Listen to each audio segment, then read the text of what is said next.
மூணு பொருள் உண்டா இல்லையான்னு கேட்டீங்கன்னா மூணு பொருள் உண்டு. பாசம் என்பது மூன்று, ஆணவம், கண்மம், மாயை என்ற அந்த மூணுக்கு பேர். இந்த மாயை என்பது தான் நமக்கு வரக்கூடிய உடம்புங்க. மாயையில் தான் உடம்பு நமக்கு கிடைச்சிருக்கிறது. மாயை என்பது ஒரு பொருள். நீங்கள் அதை பற்றி ஆராய்ச்சி பண்ணும் பொழுது நிறைய கேள்விகள் இருக்கின்றன. ஒருவாறு நீங்கள் விளங்கிக் கொள்ளணும். இந்த உடம்பு தோன்றுவதற்கு மூலப்பொருள், இந்த உடம்பு எத்தகையது? முன்ன சொன்ன அறிவற்றது. அறிவற்றதாகி உடம்புக்கு மூலப்பொருள் எதுவாக இருக்க வேண்டும்? அறிவற்றதாகத்தான் இருக்க வேண்டும். எனவே இந்த உடம்பு தோன்றுவதற்கு மூலப்பொருள் எதுன்னு கேட்டீங்கன்னா அது மாயை. அப்ப மாயையிலிருந்து இந்த உடம்பை, இப்ப நான் முன்ன சொன்னேங்க, இறைவன் தன்னிலிருந்து நம்ம படைச்சு கொடுத்தானா? இல்ல. சம் எக்ஸ்ல இருந்து படைச்சானான்னு கேட்டா, எக்ஸ்ல இருந்து படைத்தான்னு சொன்னா நாமெல்லாம் ஒரே மாதிரி இருக்கணும். ஒரே எக்ஸ்ல இருந்து நம்மளை படிக்கல, எல்லாரும் ஒவ்வொரு எக்ஸா இருக்கிறோம் இல்லைங்களா? அப்ப நமக்கு தேவையான உடம்பு மட்டும் எத்தகையது? மாயை என்கிற ஒரு பொருளிலே இருந்து உடம்பை படைத்து கொடுத்தான். உயிர் என்பது நம்மளை படைச்சவன் கொடுக்கல. உயிர் ஒன்றொன்றும் தனித்தனியாக இருந்தது. என்னைக்கு இறைவன் எந்திருந்தானோ அன்றே இந்த உயிர்கள் இருந்தன. இறைவன் இருந்த பொழுதே நாம் இருந்தோம். நாம் இருந்த பொழுதே நம்மோடு ஆணவம் என்கிற மலம் இருந்தது. இந்த மலத்தின் அழுக்கை நீக்குவதற்காக மாயை என்கிற பொருளிலே இருந்து தனு, கரண, புவன, போகம், அதாவது உடம்பு, உலகம், மனம், அனுபவிக்க வேண்டிய பொருள், இதையெல்லாம் இறைவன் படைத்து கொடுத்து அனுபவிக்க வைக்கிறான். தனு, கரண, புவன, போகம் என்கிற நாளை படைத்து நம்மோடு கூட்டுகிறான். அப்படி கூட்டி வைத்த நாம் இந்த மலத்தினுடைய பிணிப்பு நீங்குவதற்காக, அப்ப இந்த உடம்பை கொடுத்தோன்னே நமக்கு என்ன வேணுங்க? வினை. உடம்பு கொடுத்தாச்சு, செயல்படணும் இல்ல? நீங்க சிந்திச்சு பாரு. நாமெல்லாம் நேற்று எங்க இருந்தோம் அப்படின்னு கேட்டா, பிறவிக்கு வாராத பொழுது ஆணவ மலத்துக்குள்ள கிடந்தோம். ஆணவ மலத்துக்கு கிடக்கும் போது நம்ம ஏதாவது வினை செய்திருப்போமானா ஒரு வினையும் செய்யல. ஏன்? உடம்பு இருந்தா தானே வினை செய்ய முடியும். ஒரு வினையும் இல்லாம அதுக்குள்ள கிடந்தோம். இப்ப இறைவன் அந்த உடம்பை கூட்டி வைத்த உடனே செயல்படுவதற்கு ஒரு கெப்பாசிட்டி வேணும் இல்லைங்களா? அதைத்தான் வினை என்கிற இதுல இருந்து எடுத்து கொடுத்தாங்க. அவன் கொடுத்தது மூல வினை. அந்த மூல வினை என்பதுதான் மூல கண்மம் என்று பெயர். அவன் கொடுத்த வினையை வச்சு நாம சம்பாரிச்சோம் பாத்தீங்களா? நாம சம்பாரிச்சதெல்லாம் காரிய வினை என்று பெயர். நாம் சம்பாதித்தது ஒரு நாள் அழியும், அவன் கொடுத்தது ஒருபோதும் அழியாது. ஏன்? கேபிட்டல் என்னைக்கும் அழியாது. எனவே அவன் கொடுத்த வினை காரணமாக இருப்பது, அது ஒரு காலத்தும் அழியாது. நாம சம்பாதித்தது தான் காரிய வினை என்று பெயர். நாம் சம்பாதித்த வினைகள் எல்லாம் மொத்தமா சேமித்து சேமித்து வச்சிருக்காரு. எப்ப? பிறவிதோறும் நாம எவ்வளவுலாம் சம்பாதிச்சோமோ அதான் நம்ம கணக்குல பதிவு பண்ணி வச்சிருக்கிறார். எனவே பிறவிக்கு நாம் ஒரு பிறவியை விட்டு அடுத்த பிறவிக்கு போகும்போது நாம சம்பாதிச்ச வினை எடுத்து தான் நம்ம கொடுத்து அனுப்புறார். இதாங்க இறைவனுடைய செயல். அப்ப நாம முதல்ல ஒரு பிறவிக்கு வரும்போது நம்மகிட்ட வினையே கிடையாது. ஆனா அடுத்தடுத்த பிறவி வரும்போது நாம நிறைய வினையை சம்பாதிச்சோம். சம்பாதிச்ச வினையெல்லாம் ஒரே நேரத்துல கொடுத்துட்டாரா? இல்ல, கொஞ்சம் கொஞ்சமா கொடுத்தார். இப்ப நீங்க ஒரு கற்பனை பண்ணிக்கொள்ளுங்க. முதல் பிறப்பு நம்ம ஆணவ மலத்துக்குள்ள கிடந்தோம். முதலா ஒரு பிறப்பு கொடுத்தார். அந்த பிறப்பு வச்சு சில வினை செய்தோம். சரி, ரெண்டாவது பிறப்பு வரும்போது அவன் என்ன பண்ணிருக்கணும்? தாப்பா, முதல் பிறப்புல இவ்வளவு வினை செஞ்சிருக்க, இந்த ரெண்டாவது பிறப்புல எத்தனை கடிச்சிரு அப்படின்னு கொடுத்தாரான்னு கேட்டா கொடுக்கலைங்க. ஏன் கொடுக்கல? கருணை காரணமாக கொடுக்க. அப்படி என்னங்க கருணை அப்படின்னு கேட்டா, நாம செஞ்ச வினைய பூரா அனுபவிச்சா நம்மளால தாங்கி கொள்ள இயலாது. அதனால கொஞ்சோண்டு கொடுத்து இதை மட்டும் அனுபவிச்சுட்டுவான்னு கொடுத்தாரு. அதை அனுபவிச்ச நாம அதை அனுபவித்து தொலைத்து விடாமல் புதிய வினையை சம்பாதிச்சோம். நாம என்ன பண்ணியிருக்கிறோம்னு கேட்டீங்கன்னா, கொஞ்சமா கொண்டு நிறைய சேமித்தோம். இன்னைக்கு அப்படித்தாங்க பண்ணிட்டு இருக்கிறோம். சிறிய முதலீடு அதிக பயன். நாம எல்லாம் ஒரு விதையை விதைக்கிறோம், எத்தனை முளைத்து வருகிறது? ஒரு நெல்மணியை போட்டீங்கன்னா குறைந்தபட்சம் 15-20 மணி வருது இல்லையா?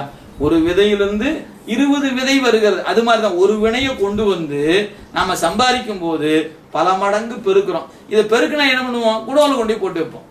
இப்ப நீங்க ஒரு உதாரணம் சொன்னா விளங்கிக்கலாம். நம்ம வீட்டுல ஒரு வயல் இருக்குது, 1 ஏக்கர் இருக்குதுங்க. எவ்வளவு நெல் போடணும்? 10 படி போட்டா போதும், 1 ஏக்கர் விளைஞ்சிரும்னு சொன்னா 10 படி போட்டாச்சு. 6 மாசம் ஆச்சு, விளைஞ்சு அறுவடை பண்ணி மூட்டையா வந்துச்சு. எவ்வளவு வந்து? 100 மூட்டை விளைஞ்சிச்சு. 10 படி போட்டு 100 மூட்டை விளைஞ்சிருச்சா? ஆமாங்கண்ணா. சரி, அடுத்த போக விளையணும். என்ன பண்ணுவோம்?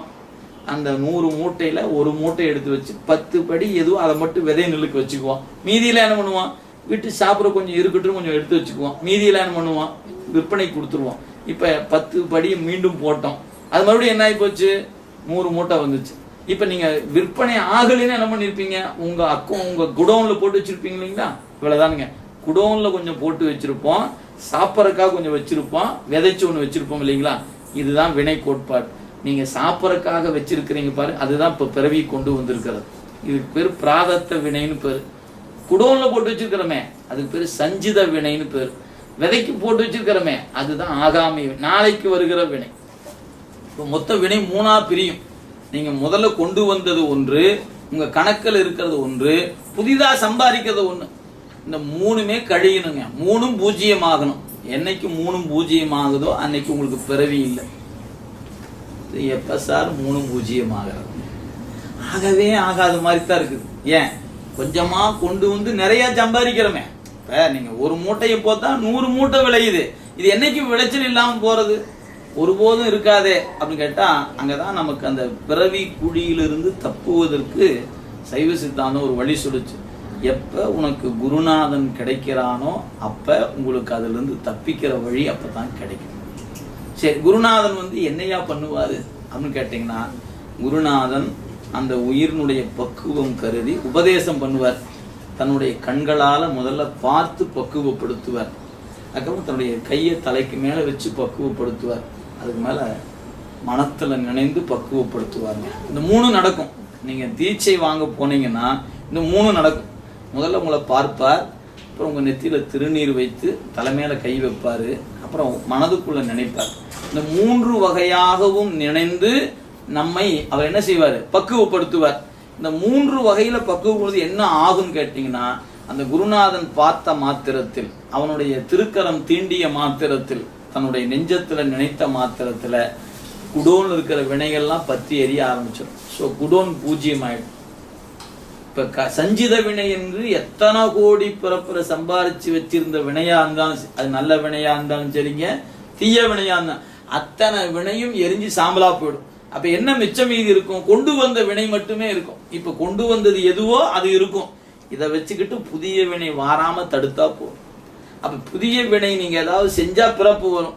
சரி, அந்த புதிய வினை வாராம இருக்க எப்படிங்க தடுப்பது அப்படின்னு கேட்டா, எது செய்தாலும் நான் செய்தேன் என்று கருதாம இறைவன் செயல் என்று கருதி செய்தால் உங்க கணக்குல வினை வாராது. நான் செஞ்சேன் நான் செஞ்சேன் நான் செஞ்சேன்னு சொன்னா எழுதுற கணக்கு அவங்க கணக்குல எழுதி வச்சுக்க. எது செஞ்சாலும் நான் ஒன்றும் செய்யலைங்க, இது இறைவன் செயல் அப்படின்னு சொல்லிட்டீங்கன்னா இறைவன் கணக்கு போயிடும். எப்போ உங்க கணக்குல வினை ஏற்றப்படவில்லையோ அப்பொழுதே நீ அடுத்த பிரிவு உங்களுக்கு கொடுக்க முடியாது. இதாங்க வினையிலிருந்து தப்பிப்பதற்கான வழி.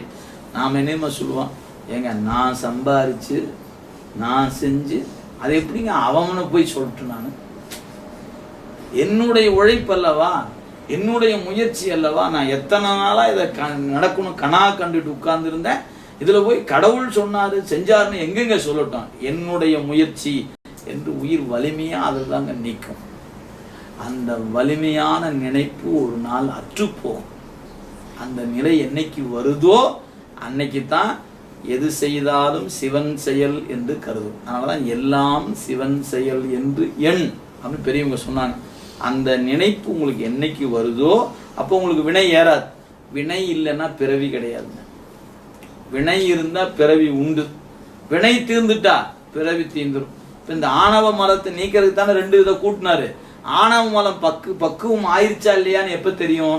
வினை கழிந்து விட்டால் மலம் பக்குவம் ஆயிடும். பணியார வெந்திருச்சா வேகலையான்னு என்ன பண்ணி பார்க்குறோம்? ஒரு சின்ன குச்சி வச்சிருப்போம், ஒரு குத்தி பார்ப்போம். அப்படி குத்தி எடுத்தா ஒட்டுச்சுன்னா வேகலைன்னு அர்த்தம். ஒட்டாம வந்துருச்சுன்னா வெந்துருச்சுன்னா தூக்கி போட்டுறோமா இல்லையா? அவ்வளவுதாங்க இறைவன் செய்யறாரு. அப்படி நம்மளை பிறவி குழியில அழுத்தி இறைவன் என்ன பண்றாரு, ஒரு குச்சி வச்சு குத்தி பார்க்கற மாதிரி நம்மளை என்ன பண்றாரு, பரிசோதனை பண்றாரு. இவன் பக்குவம் ஆயிட்டானா தூக்கி போட, இவனை பிறப்புக்கு போடாதுன்றாரு. அப்ப இறைவன் இந்த பணி தான் செய்து. அப்ப இறைவன் இப்ப சமையல்காரன் ஆயிட்டாரு. நேற்று வேலைக்காரனா இருந்தாரு, சமையல்காரன் ஆயிருக்கிறார். அவர் எல்லா வகையான வேலையும் செய்வாருங்க நமக்காக. அவன் நமக்காக செலவி தொழிலாளியா இருப்பான், நமக்காக செருப்பு தைப்பவனாக இருக்கிறான், நமக்காக சமையல்காரனாக இருக்கிறான், நமக்காக வேலைக்காரனா இருக்கிறான். இப்படி எல்லாமா இருக்கிறவனை தான் நமக்கு தெரியாம தடுமாறும். எனவே ஒரு உயிரின் பொருட்டு இறைவன் தன்னுடைய கருணையை பலவாறு சொல்லிக்கொண்டு செய்து கொண்டு இருக்கிறார். இந்த கருணையை பயன் கருதாது செய்கிறாங்க இறைவன். இப்போ நான் சொன்னது 5 பொருள் சொல்லிட்டேன்.